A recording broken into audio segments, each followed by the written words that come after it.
Hello friends. दोस्तों, आपको क्या पता है कि हम एसआईपी का सिलेक्शन करते समय एक बहुत बड़ी गलती करते हैं।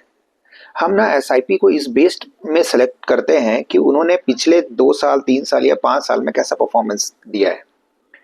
क्या past performance of a mutual fund इस बात की गारंटी है कि आगे भी वो फंड वैसे ही परफॉर्म करेगा? नहीं दोस्तों, हमारी एसआईपी हमारे म्यूचुअल फंड के परफॉर्मेंस पर डिपेंड करती है।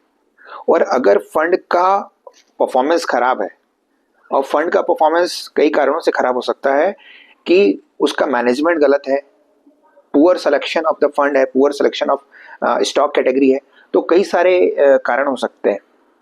तो पहला चीज तो ये है कि कभी भी किसी भी फंड को उसके पास्ट परफॉर्मेंस से हमें जज नहीं करना चाहिए।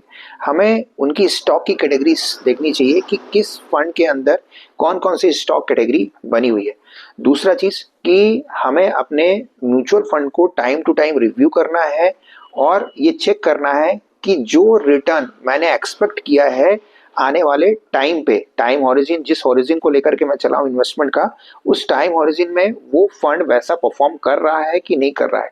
अगर वो नहीं कर रहा है दोस्तों, तो हमें उस फंड को स्विच करने की जरूरत है या चेंज करने की जरूरत है। तो प्लीज एक बार चेक करिए कि आपका जो म्यूचुअल फंड है कहीं अंडर परफॉर्म तो नहीं कर रहा है। और इस विषय में अगर आपको डिटेल जानकारी चाहिए तो आप हमें भी डीएम कर सकते हैं। Thank you.